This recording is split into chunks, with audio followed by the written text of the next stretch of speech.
guys, welcome back to my channel.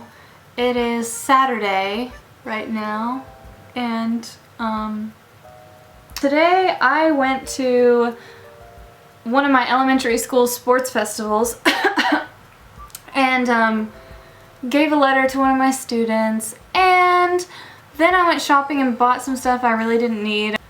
CC cream by Integrate and some nude make gel lotion primer by Majolica. That's such an ugly name. Majolica. Anyway, today I want to do a video on useful Japanese words and phrases. So if you don't know any Japanese whatsoever, I think this is a really useful video for you. Okay, so first I want to talk about how to say yes and no very simply in Japanese. Hai and iie. Yes is hai. No is iie. Iie. Iie. It's kind of funny because when you say no in Japanese, iie, many Japanese people say it very quickly, like yeah, yeah, yeah, yeah, and it sounds just like yeah. So it sounds like yes in English. I always thought that was funny. Next, basic greetings. So in English you can say like good morning, good afternoon, good, you know, whatever. You can say hello, hi, hey, all these things. And in Japanese it's very set. In the morning, so basically from the time that the sun rises until noon, you say oはよう gozaimasu, or you can also just say ohayou, just like the state of Ohio. When I started my Japanese class, one of my advisors joked, like, do you know how we say good morning in Japanese? Ohayou. Do you know how we say good afternoon? Minnesota. The polite way is ohayou gozaimasu, so that's really useful. To say, so like then afternoon and until dark, it would be konnichiwa, which I'm sure all of you know. That basically translates into hello, konnichiwa. So for evening, you would say konbanwa, and that would be basically, yeah, evening.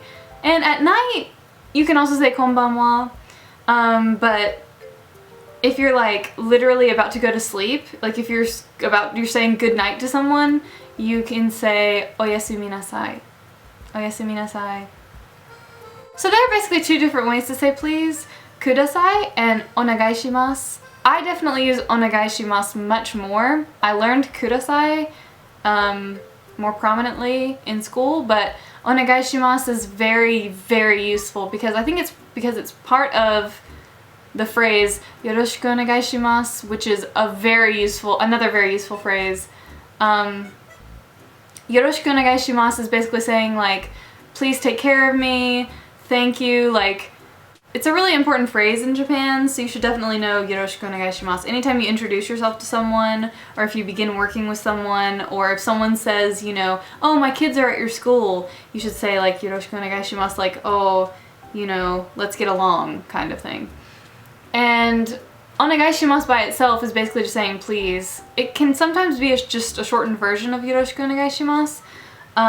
But you can say it for all kinds of things. Like if someone says, what do you want to drink? You can say like, cola onegaishimasu. So you can just say like, cola please. And then thank you is of course, arigato gozaimasu.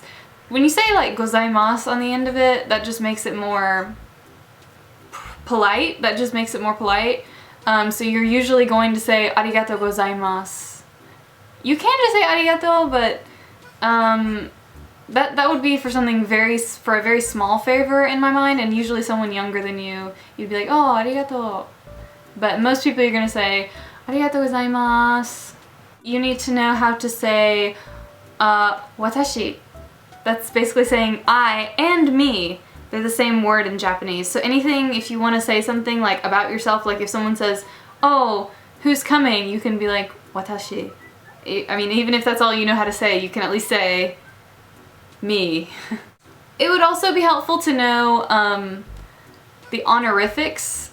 So I'm sure that you've heard of like when people put san on the end of their name. Like for example, Heiri-san would be what someone else calls me. It's an honorific. It's basically the equivalent to Miss Haley. So you wouldn't call yourself like Mary-san. You would be like, I'm Mary. And then they would then refer to you as Mary-san. And that's like the default one. So if someone calls you your name and san, that's all that means. And if you are like a girl, or if you're young, or if you're a kid, or if you're really cute, they can also call you chan. So like Heiri-chan would be what someone could call me. If it's a young boy, and that's what the students call each other, like everyone calls the girls chan, like Mako-chan. And if you're a boy, it's kun. So like Hiroto-kun. So his name is Hiroto, but people call him Hiroto-kun. That's just an honorific that distinguishes that he's like a boy. And also some people will call you sama, which is a very, very highly regarded honorific. It will usually be people in businesses that are like calling you sama. Like the word for customer is okyakusama.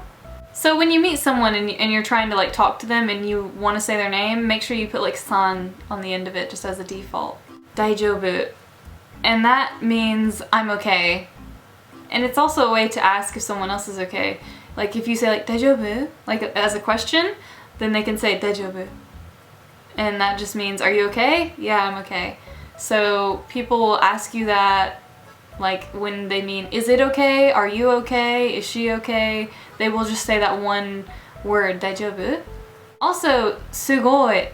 Sugoi, sugoi. You'll probably hear that a lot. Sugoi. And that just means wow, like whoa. I can't believe that. It's kind of a reactionary word. Sugoi. So like if you like see something really cool, generally you'd be like sugoi. You can also use it as the word for amazing, like kare wa sugoi desu ne. Like he's amazing. So you can use it by itself or in a sentence. More words that are useful to know would be who, what, where, when, why, and how. Just, you know, they're good words to know. So who is dare? So, you know, if someone's like talking about someone and you're not sure who they're talking about, you can say dare. What is nani? And that's extremely useful. Where is doko? When is itsu? Why is doshite or naze? Different people in different parts of Japan use different ones. Where I am, people say doshite. And then how is like do. Like, how was your weekend? Shumatsu wa dou deshita ka? So like, how is the do? Honestly, like I'm really not that good at Japanese. I was just trying to think of the words that really stuck out to me when I first came here, and that the first few words that I learned because they were necessary and they kept popping up. And then like for fun, I want to talk about some of my favorite words, some of my favorite Japanese words. One of them is tsubomi, and it means like a seedling, or like it really means like a bud, like a flower bud that's about to bloom is a tsubomi. So I thought that word was really, really cute when I learned it. I also like the word wabi-sabi, which we don't really have in English. It's kind of like an idea of, it's like a concept of beauty in Japan. It's really hard to explain. A lot of Japanese people find it hard to explain. It's basically the concept that imperfection is beautiful, and like when you look at something and it's not perfect, but that's what makes it beautiful. I think that's what wabi-sabi is, and it also kind of has an element of traditional Japan in it. So I really, really hope that some of these help you if you don't know any Japanese. If you already know all those words, I'm sorry. If you know those words and you haven't been to Japan yet, then I hope at least you feel assured that you will be pretty prepared. And obviously, if you know Japanese and you have other suggestions of useful words, please comment below or make a response video. I would really appreciate that. I'm sure my subscribers would appreciate that.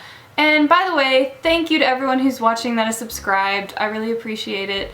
And if you're not subscribed, please subscribe. Thank you so much for watching, and I'll see you guys next time. Bye!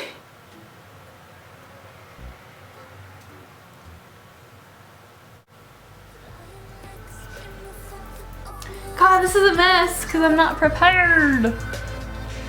Oh my god. 2 weeks show